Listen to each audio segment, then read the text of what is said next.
nossa aula de hoje sobre hormônios vegetais agora, tá? Então a gente vai falar sobre fisiologia vegetal, hormônios vegetais, hormônios ligados também aos movimentos vegetais, aos tropismos vegetais, ok? A gente vai tratar desses assuntos aí de uma forma unificada. Bom, para começo de conversa, a gente tem que pensar o seguinte, quando a gente fala de animais, né, os animais, eles têm duas formas de reagir a estímulos ambientais, tanto através do sistema nervoso, né, tendo aí reações rápidas, respostas rápidas a estímulos externos, né, ou também internos, e o sistema endócrino, né, os hormônios animais, que vão gerar uma resposta um pouco mais demorada do que o sistema nervoso vai ter, porém também reagindo a estímulos internos ou externos, tá?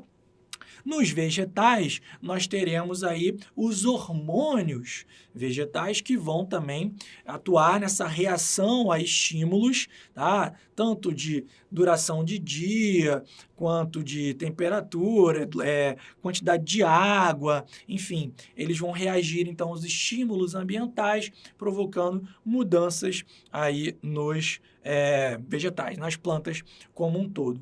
Além disso, você vai ter processos que são aí inerentes ao próprio ciclo de vida da planta, como um processo simples, que é o crescimento. Simples, porém complexo. Olha só a complicação aqui, né? É um processo simples porque todas as plantas vão apresentar, porém complexo porque envolve aí uma série de regulações e a influência de diferentes hormônios. Tranquilo? Feita aqui a nossa introdução, vamos então para o nosso slide ver o primeiro grupo de hormônios. Então vamos lá. A gente vai começar então a falar sobre as auxinas, tá? São os hormônios aí mais estudados, né, que mais aparecem inclusive também aí nas provas de concursos, né, que vão ter uma relação direta com o controle do crescimento da planta. Beleza? Lembra que quando a gente fala de crescimento da planta, a gente está falando principalmente de tecidos meristemáticos, né? Tecidos aí pouco diferenciados, que têm como principal função aumentar o organismo vegetal, seja em comprimento, pelos seus meristemas primários, seja em espessura, pelos seus meristemas secundários. Então, nós vamos encontrar a produção de auxinas, né, principalmente no embrião, obviamente, porque ele vai precisar crescer para gerar o indivíduo adulto, e nos meristemas, tecidos aí responsáveis pelo constante crescimento dos organismos vegetais, beleza? Além disso, as auxinas terão um papel importante também na germinação de sementes, né, controlando inclusive aí condições mais adequadas para que essas sementes germinem em resposta a estímulos ambientais, em condições ambientais favoráveis, né? As auxinas também atuarão no desenvolvimento dos ovários, né? Então, os ovários presentes lá nas flores, né, nas angiospermas, a sua atividade, a sua ação, né, desses hormônios, promoverá esse desenvolvimento ovariano e, consequentemente, a formação de frutos, uma vez que os frutos são provenientes do desenvolvimento dessa estrutura floral chamada ovário. As auxinas também atuarão inibindo a queda de folhas, tá?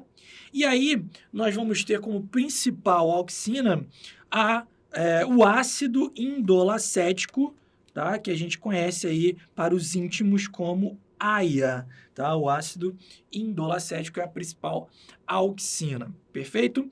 Bom, essas auxinas, como a gente está vendo aqui, elas vão exercer um controle do crescimento, porém, essa atividade, né, hormonal, ela vai ser diferente em diferentes partes da planta, como a gente pode visualizar aqui nesse gráfico. Então, veja, a gente tem o crescimento, tá? E a concentração de auxina aqui no eixo horizontal. Perceba que quando eu tenho concentrações de auxina elevadas, eu estimulo o crescimento do caule, tá? Porém, concentrações elevadas de auxina inibem o crescimento da raiz, tá? Por outro lado, concentrações baixas de auxina, né, aqui, por exemplo, vão estimular o crescimento da raiz, porém inibir o crescimento do caule. Repara o seguinte, então, olha aqui para mim. Repara que as auxinas terão efeitos um pouco contrários, né, quando atuam sobre caule e quando atuam sobre raiz. Uma concentração alta de auxina vai estimular o crescimento do caule, porém vai inibir o crescimento da raiz, o crescimento radicular, e uma concentração baixa de auxina vai ser o contrário, vai estimular o crescimento radicular e inibir o crescimento do caule, tá? Isso é importante para a gente entender, inclusive, os tropismos, né? O fototropismo e o geotropismo, uma vez que nós teremos esses hormônios, essas auxinas, atuando sobre caule e raiz e produzindo efeitos diferentes nessas estruturas, ok? Que a gente vai ver aí já já.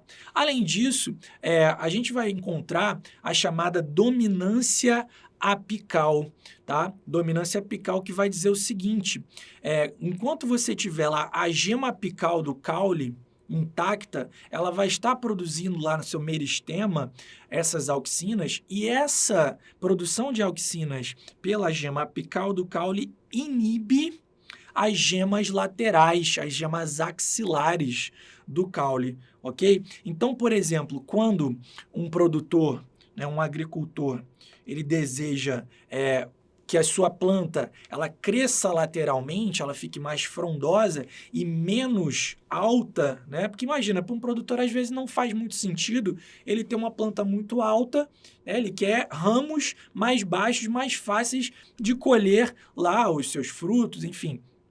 Então, ele, para inibir esse crescimento apical, né, do ápice do caule ali, ele vai, então, cortar esse ápice, essa gema apical. Uma vez que ela domina as gemas laterais, ao cortar essa gema apical, as gemas laterais podem, então, crescer por ação dessas auxinas. Entendeu a jogada? Beleza? Então, a auxina, ao atuar nas gemas apicais, na gema apical principalmente do caule, ela diminui, ela domina o crescimento das gemas laterais, como a gente pode ver aqui nesse experimento. Olha aqui no slide. Ó, a primeira parte aqui, gema apical intacta, né? Na gema apical intacta, eu vou ver as gemas axilares inibidas, você vai ter pouco crescimento lateral, né, dessa plantinha. Na letra B, a gente já vai ver a remoção da gema apical e, com isso, olha, a formação de mais ramos laterais, né, em virtude da ausência dessa dominância apical.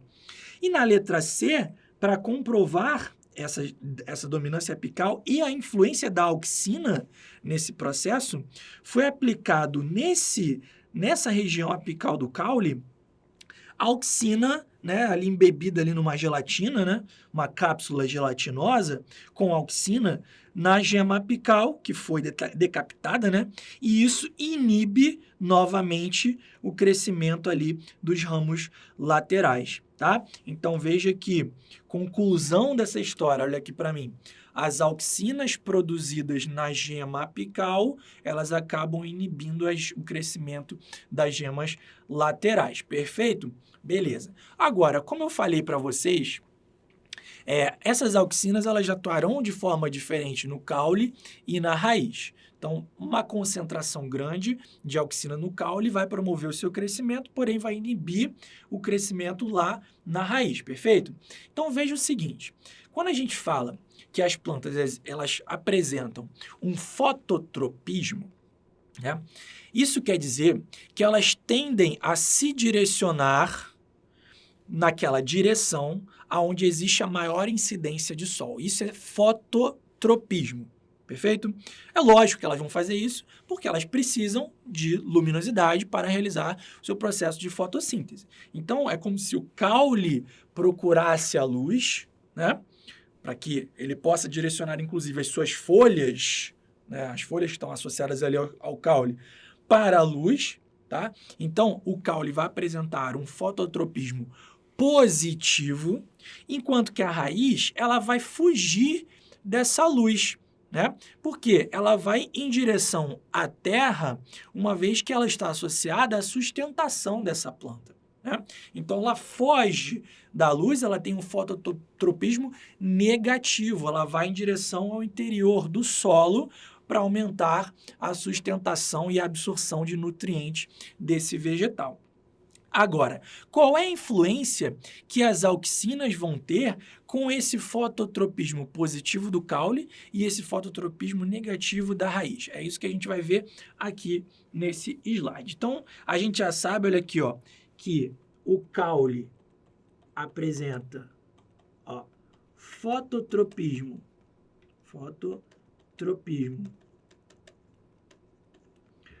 positivo, né? Ele vai se direcionar, né, para o Sol, enquanto a raiz ela vai ter um fototropismo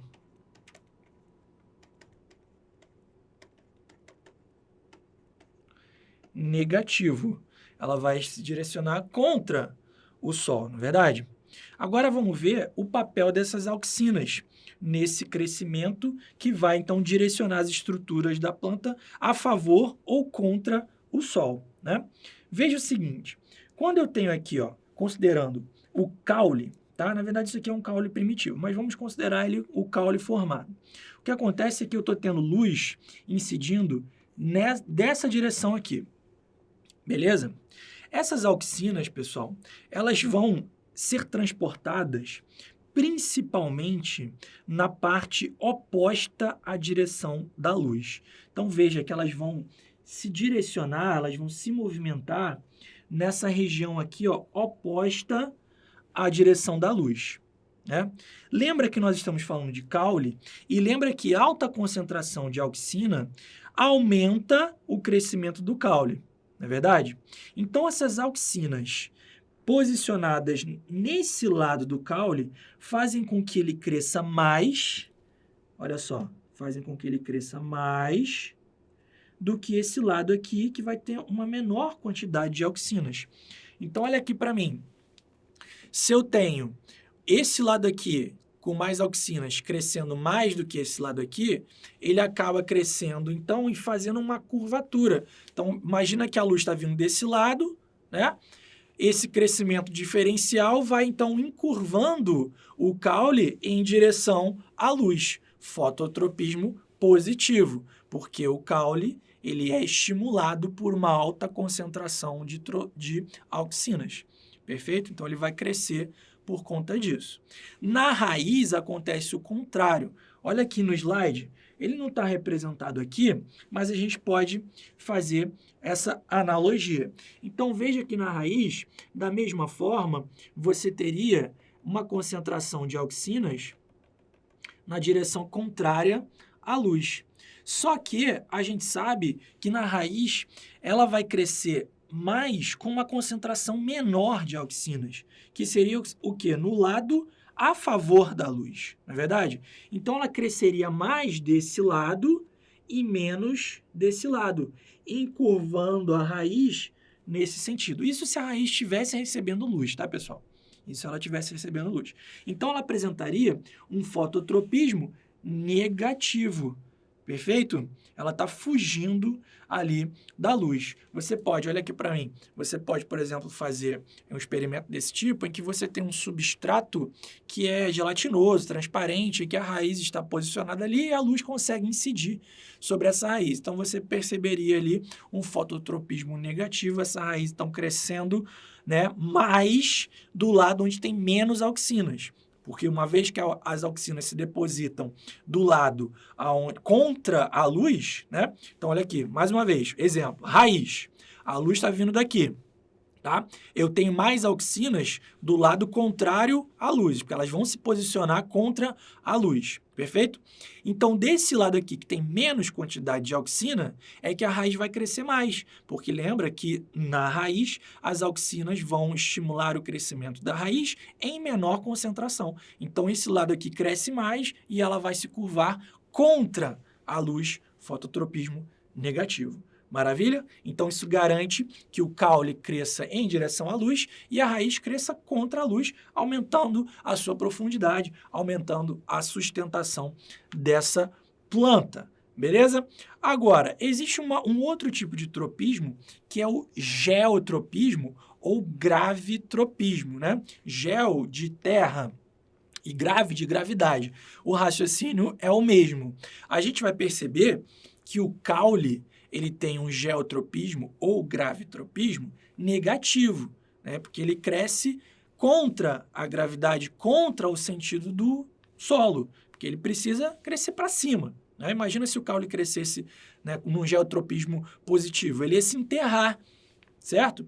Já a raiz apresenta um geotropismo positivo, tá? Porque ela vai se direcionar ali mais para as profundidades do solo, sacou? Então, isso também é influenciado pela presença e pela concentração diferencial das auxinas. Olha aqui no slide.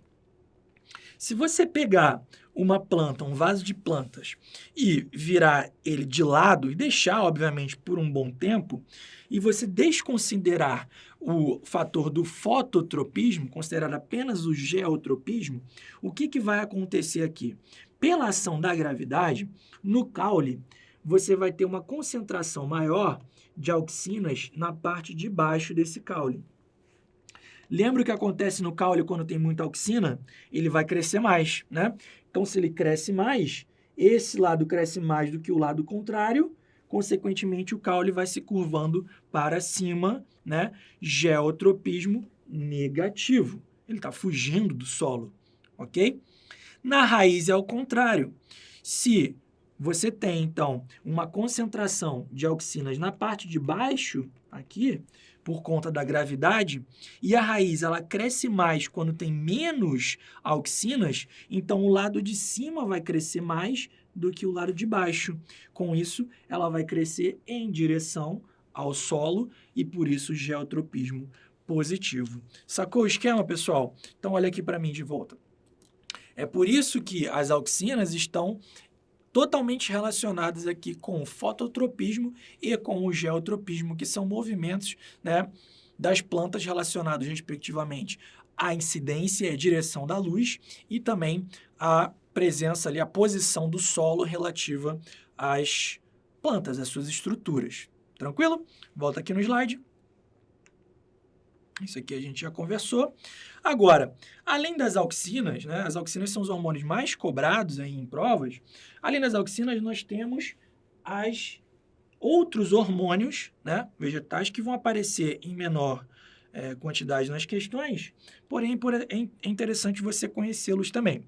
Então, as citocininas, né, as citocininas, elas também estão associadas ao crescimento, à proliferação celular, uma vez que elas promovem a citocinese. Lembra da citocinese, galera? Olha aqui para mim. A citocinese ela vai ser a separação dos citoplasmas após uma divisão celular, né? Após uma mitose. Porque a mitose mesmo, né? Estricto sensu, é a divisão dos núcleos. E a citocinese é a divisão dos citoplasmas, formando duas células individualizadas. Então, as citocininas elas estimulam, promovem essa citocinese, gerando novas células, aumentando, então, a quantidade aí de células presentes nos tecidos vegetais e, por isso, promovendo o crescimento e também a regeneração de partes perdidas de uma planta, partes lesionadas, aí alguma região que foi, por exemplo, predada, né, mordida ali por conta de animais herbívoros que comeram uma parte do vegetal, essas citocininas serão liberadas nesse local onde houve essa lesão e estimulando a divisão celular para efetuar, então, a regeneração desse local. Olha que bacana, né? Então, são hormônios que vão responder a esses cortes, a essas lesões provocadas por agentes externos, por exemplo, a ação de um animal. Volta aqui no slide. A gente tem em seguida as giberelinas. As giberelinas, né, também estão associadas ao crescimento, principalmente ao crescimento rápido, né, chamado estiolamento, e também estão associadas à frutificação. Então, veja, olha aqui para mim. Enquanto lá nas auxinas, né, a gente tinha um dos papéis das auxinas, promover o desenvolvimento dos ovários, tá? As giberelinas têm um efeito também conjunto na frutificação, na produção do fruto a partir dos ovários. Então, é comum que você tenha alguns agricultores que querem induzir a produção de frutos sem sementes, né? Como, por exemplo, uvas sem semente, que você encontra aí no mercado. Como é que eles fazem essa produção de uvas sem semente? Eles vão borrifar nas suas videiras auxinas e giberelinas. Olha que bacana. Esses hormônios, então, vão estimular o desenvolvimento do ovário e a frutificação, mesmo sem as sementes lá dentro, mesmo sem uma fecundação, entendeu? Então, você produz aí frutos sem semente, né? No caso aí, a gente tem um exemplo das uvas sem sementes, entre outros vegetais que também sofrem isso, tá? A malandragem aí do agricultor borrifando esses hormônios, né? Volta aqui no slide. Nós temos também o etileno. O etileno, galera, é um hormônio gasoso, tá? Uma substância aí gasosa que está associada com a maturação de frutos e também com a abscisão foliar. Então, veja o seguinte, olha aqui para mim, né? Quando você compra um saco de fruta, né? Você vai no mercado e você compra ali um saquinho de fruta, tá todo mundo, as frutas estão verdes, né? Se você deixar essas plantas ali, essas frutas, num saquinho fechado, você vai ter um amadurecimento muito mais rápido do que se você tivesse aberto aquilo ali. Por quê? Porque essas plantas estão liberando etileno, que é um hormônio gasoso. E esse etileno concentrado dentro desse saquinho plástico, né, vai promover um amadurecimento, inclusive um apodrecimento desses frutos, né, dessas frutas, mais rápido do que deveria. Tá? Então, se você não quer que as suas frutas apodreçam rápido, é interessante você tirar essas frutas da sacola e deixar ao ar livre para que esse etileno ele vá sendo liberado aí no ambiente. Outro papel desse hormônio é a abscisão foliar. É uma palavra bonita para queda foliar. Né? Então, quando tem chegado lá, principalmente em plantas que são... plantas que perdem as suas folhas, né, na época ali de outono, inverno, nessa época, então, esses etilenos, eles vão atuar favorecendo a queda, a abscisão dessas folhinhas ali, para que essas plantas, então, passem por essas estações, né, mais frias, sem essas folhas, beleza? Volta aqui no slide, nós temos ainda o ácido abscísico, que, ao contrário do que o nome dele pode indicar, ele não vai ser o hormônio diretamente responsável pela abscisão foliar, né? Antigamente, ele era associado, sim, com essa abscisão foliar. Porém, né, a gente descobriu, a gente não, né? Os cientistas botânicos descobriram que o etileno é que é esse hormônio, né, diretamente responsável pela abscisão foliar. Porém, como o nome dele já estava associado, ele ficou dessa forma. No entanto, ele está mais ligado ao fechamento estomatal, né, e à inibição da germinação da semente. Como assim? Como assim? Olha para mim. Então, veja, é o ácido abscísico que vai, numa situação de estresse, jogar íons potássio para fora das células guarda, ele que vai estimular, então, essa liberação de íons potássio das células guarda para as células adjacentes, e com isso, com essa saída de íons potássio, você cria ali um gradiente osmótico que faz com que a água dos vacúolos dessas células guarda também saia e vá para essas células adjacentes. Com isso, né, você vai ter a perda da turgidez das células guarda, ou seja, você estimula a flacidez dos estômatos e, consequentemente, o fechamento estomatal, sacou?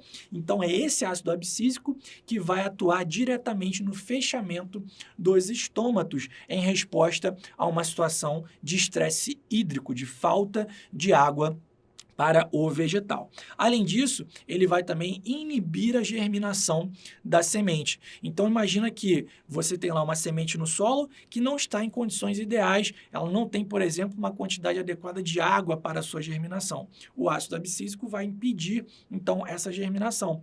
É por esse motivo, inclusive, que o feijão, por exemplo, não vai germinar dentro do saco. Né? O arroz não vai germinar dentro do saco, porque o ácido abscísico está inibindo essa germinação da sementinha lá do feijão, sementinha do arroz. Agora, se você bota esses grãos na água, por exemplo, né, essa água, então, vai propiciar o meio para que a germinação ocorra, o ácido abscísico para de fazer a sua atividade, ele para de ser liberado, e aí a semente vai e germina. Beleza?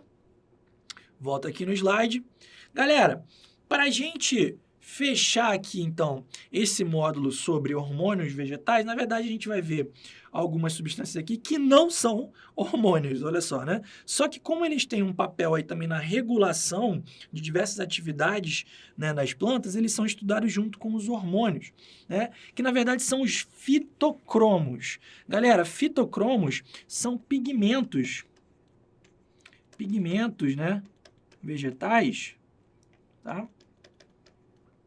Que tem um papel fundamental no relógio biológico dessas plantas, tá? No controle ali, na regulação do dia e noite, né? Esses fitocromos, eles conseguem reagir a estímulos relacionados, olha aqui para mim, a estímulos relacionados à duração dos dias e das noites. A gente sabe que, principalmente, em locais de clima mais temperado, né? Em latitudes maiores, você vai perceber grande variação na duração dos dias ao longo do ano. Então, no inverno, os dias são bem menores e no verão, os dias são bem maiores. A planta, ela precisa ter um reconhecimento disso para que ela possa, inclusive, florescer na época certa, né? Porque imagina uma planta que não tem que florescer no inverno, florescendo no inverno. Ela pode estar ali desperdiçando uma quantidade de recursos infinita, né? E, inclusive, prejudicando a proliferação da própria espécie, entendeu? Então, ela tem que ter esse controle. E isso é feito pelos fitocromos, por esses pigmentos vegetais, que vão, então, controlar a floração e vão efetuar aí um papel de relógio biológico. A gente consegue associar também, nos animais, né, a melatonina.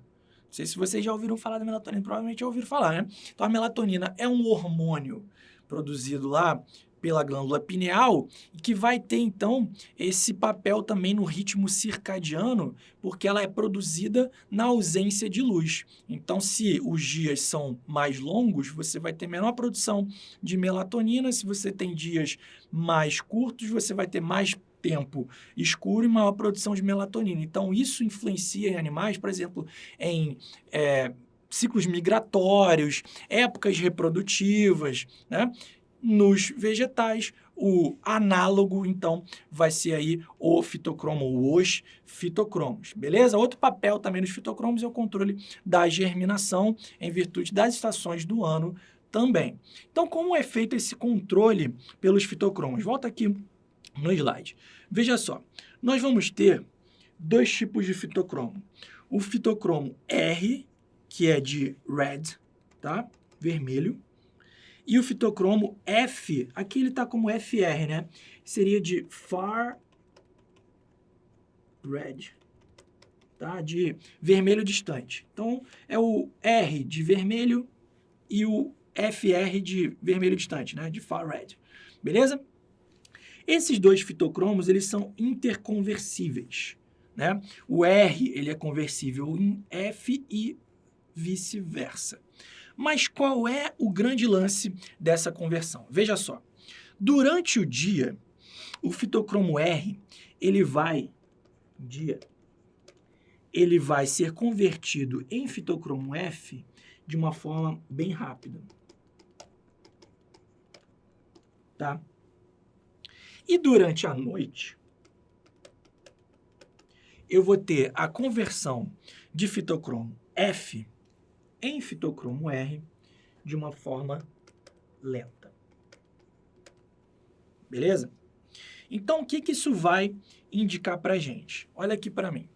Pessoal, se durante a noite, né, eu vou ter um acúmulo de fitocromo R, porque o fitocromo F está convertendo-se para o fitocromo R lentamente, o que isso significa, pessoal?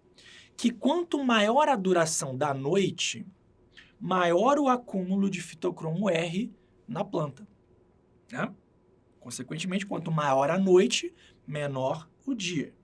E, pela associação, né, vice-versa, a gente vai ter quanto menor a duração da noite, menor o acúmulo de fitocromo R. Na verdade, você vai ter um maior acúmulo de fitocromo F.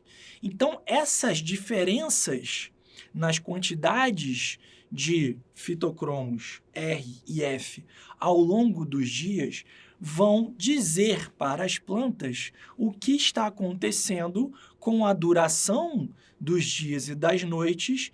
Então, essas diferenças de concentrações podem estimular ou inibir determinados processos, como, por exemplo, a floração, como, por exemplo, a germinação. Beleza? É daí que vem a gente pode classificar, né, de acordo com isso, as plantas de dia curto, plantas de dias longos e plantas indiferentes.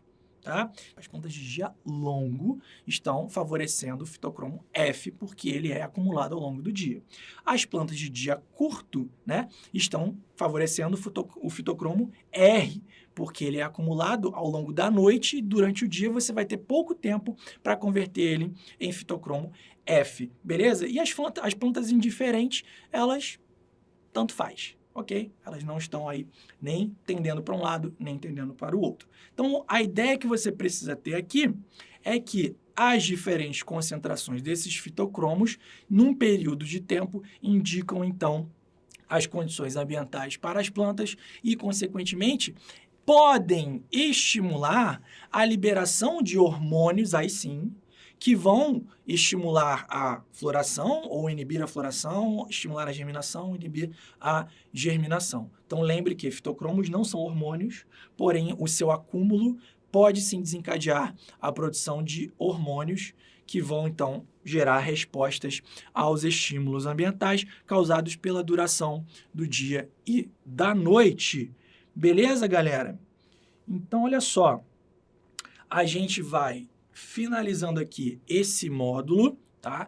De hormônios vegetais, de fisiologia vegetal, tá? Com isso, a gente também finaliza aqui o nosso conteúdo de vegetais. A gente já viu os grupos, a gente viu taxonomia, a gente viu anatomia, a gente viu histologia, a gente viu fisiologia vegetal. Tranquilo?